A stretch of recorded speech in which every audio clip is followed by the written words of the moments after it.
क्या है गहलोत पायलट के बीच टकराव की वजह? राजस्थान में सावन के महीने में सियासी पारा उफन रहा है। राज्य के मुख्यमंत्री अशोक गहलोत और डिप्टी सीएम व राजस्थान कांग्रेस के अध्यक्ष सचिन पायलट के बीच फिर से तनातनी दिख रही है। ताजा खींचतान की वजह विधायकों की खरीद फरोख्त मामले में राजस्थान पुलिस के स्पेशल ऑपरेशन ग्रुप की ओर से भेजे गए नोटिस को बताया जा रहा है। ये नोटिस कई निर्दलीय विधायकों के साथ ही सीएम गहलोत और डिप्टी सीएम सचिन पायलट को भी भेजा गया है। बताया जा रहा है कि नोटिस मिलने के बाद से पायलट और उनके साथियों में नाराजगी है। वो शिकायत लेकर दिल्ली पहुंच गए हैं। इधर गहलोत विपक्षी दल बीजेपी पर सरकार गिराने का आरोप लगा रहे हैं। वो पिछले 2 महीनों से लगातार ये बात कह रहे हैं कि राजस्थान में ऑपरेशन लोटस की तैयारी हो रही है। बीजेपी इससे साफ इनकार कर रही है। उसका कहना है कि कांग्रेस में अंदर खाने की लड़ाई चल रही है। बीजेपी को बेवजह इसमें घसीटा जा रहा है। वहीं जानकारों का कहना है कि ये राजस्थान कांग्रेस में गहलोत और पायलट के बीच दबदबे की लड़ाई है। तूफान कहां से उठा? वैसे तो गहलोत और पायलट में साल 2018 के विधानसभा चुनाव के पहले से ही मतभेद थे, लेकिन 2018 का चुनाव गहलोत पायलट ने मिलकर लड़ा। चुनावों में कांग्रेस को जीत मिली। फिर सीएम बनने को लेकर सारा दंगल शुरू हो गया। कई दिन की जद्दोजहद के बाद गहलोत को सीएम और पायलट को डिप्टी सीएम बनाया गया। तब से ये मामला ज्यादा बिगड़ गया। उसके बाद से ही गाहे बगाहे एक दूसरे का नाम लिए बिना तंज कसे जा रहे हैं। फिर वो कोटा में नवजात बच्चों की मौत का मामला हो या फिर कानून व्यवस्था का मसला हो। जून में राज्यसभा चुनाव के वक्त गहलोत ने आरोप लगाया कि कांग्रेस सरकार को गिराने की कोशिश चल रही है। बीजेपी विधायकों को 25-25 करोड़ रुपए दे रही है। जैसा कर्नाटक और मध्य प्रदेश में हुआ, वैसा ही राजस्थान में भी करने की साजिश कर रही है। वो अपने विधायकों को जयपुर के एक होटल में ले गए। साथ ही कांग्रेस विधायक और गहलोत कैंप के महेश जोशी ने स्पेशल ऑपरेशन ग्रुप यानी एसओजी में विधायकों की खरीद फरोख्त का मामला दर्ज कराया। अब इसी एसओजी के मामले को लेकर फिर से तनातनी शुरू हुई है। 10 जुलाई को एसओजी ने एफआईआर दर्ज कराई। कहा कि उसने फोन सर्विलांस किए थे। इसके तहत टेप किए गए एक फोन कॉल में बात हो रही थी कि राजस्थान में मुख्यमंत्री अशोक गहलोत और उप मुख्यमंत्री सचिन पायलट में झगड़ा चल रहा है।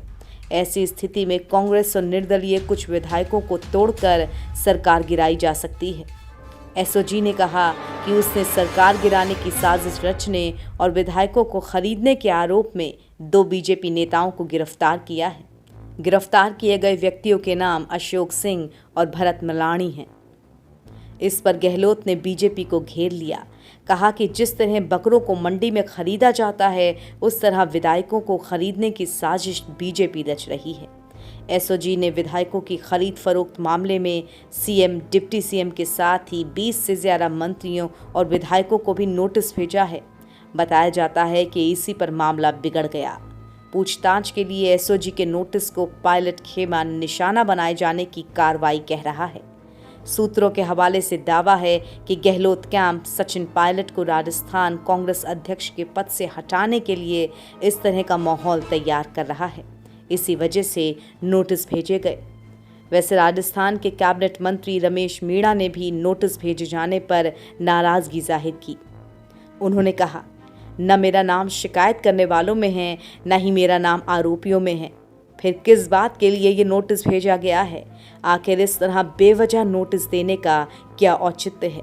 लोकतंत्र में ऐसी परंपराएं ठीक नहीं हैं। आपस में अविश्वास पैदा होता है। इस पर गहलोत ने साफ किया कि पूछताछ के लिए नोटिस कई लोगों को दिए गए हैं। गहलोत ने इस मामले पर ट्वीट किया, एसओजी को कांग्रेस विधायक दल ने बीजेपी नेताओं द्वारा खरीद फरोख्त की शिकायत की थी।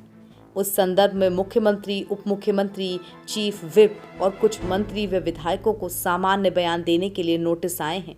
मीडिया द्वारा उसको अलग ढंग से प्रस्तुत करना उचित नहीं है। पायलट गहलोत में तनातनी की खबरों से कांग्रेस में राष्ट्रीय स्तर पर भी हलचल मची हुई है। सीनियर नेता कपिल सिब्बल ने इस बारे में ट्वीट किया है। अपनी पार्टी के लिए चिंतित हूं। क्या घोड़ों के अस्तबल से भागने के बाद ही हम जागेंगे? कपिल सिब्बल ने हालांकि इस ट्वीट में राजस्थान का जिक्र नहीं किया है, लेकिन जिस तरह से उन्होंने अपनी बात जाहिर की है उससे साफ लग रहा है कि उनकी चिंता राजस्थान को लेकर ही है। इस मामले में सिंधिया का ट्वीट भी आया। सिंधिया ने लिखा, मेरे पुराने साथी सचिन पायलट को राजस्थान के सीएम अशोक गहलोत द्वारा दरकिनार कर और प्रताड़ित किए जाते हुए देखकर दुख होता है। ये दिखता है कि कांग्रेस में प्रतिभा और क्षमता को तवज्जो नहीं दी जाती है। गहलोत विधायकों को जुटाने में लगे। इधर गहलोत राजस्थान में अपनी किलेबंदी मजबूत कर रहे हैं। 11 जुलाई को उन्होंने सभी मंत्रियों के साथ बैठक बुलाई थी। इसमें सभी विधायकों से संपर्क करने को कहा गया था। फिर 12 जुलाई को सभी विधायकों को जयपुर बुलाया गया। कहा गया कि रात में गहलोत सभी विधायकों के साथ मीटिंग करेंगे। वहीं कांग्रेस अध्यक्ष सोनिया गांधी भी एक्शन में आ गई हैं। उन्होंने कांग्रेस के 3 नेताओं अजय माकन, रणदीप सुरजेवाला और अविनाश पांडे को जयपुर जाने को कहा है। ये तीनों विधायकों से बात करेंगे। इस बीच बीजेपी का क्या हाल? बीजेपी पहले दिन से विधायकों को तोड़ने के आरोपों से इनकार कर रही है। उसके प्रदेश अध्यक्ष सतीश पुनिया का कहना है कि ये कांग्रेस का आपसी मामला है। पार्टी आपस में लड़ रही है और इस लड़ाई को सड़क पर ला रही है। बीजेपी का इससे कोई लेना देना नहीं है। केंद्रीय मंत्री गजेंद्र सिंह शेखावत ने भी ऐसे ही कहा है। उन्होंने कहा कि जो कुछ भी हो रहा है उसके एक्टर, डायरेक्टर और स्क्रिप्ट राइटर अशोक गहलोत ही हैं। गहलोत बीजेपी के कंधे पर बंदूक रखकर चला रहे हैं। दिलचस्प बात यह है कि 2 बार की सीएम वसुंधरा राजे का तो इस मामले में कोई बयान भी नहीं सामने आया है। राजस्थान में नंबर गेम क्या है? राजस्थान में विधानसभा की 200 सीटें हैं। इनमें से कांग्रेस के पास 107 विधायक हैं। साथ ही बसपा छोड़कर आए 6 विधायक भी हैं। साथ ही उसके पास 12 से 13 निर्दलीय विधायक भी हैं। ये कांग्रेस के ही थे तो चुनाव जीतकर कांग्रेस के साथ ही आ गए। इनमें से अधिकांश गहलोत गुट के ही हैं। बीजेपी के पास 72 सीटें हैं। 3 सीटें हनुमान बेनीवाल की आरएलपी, 2 बीटीपी और 2 सीपीएम के पास हैं।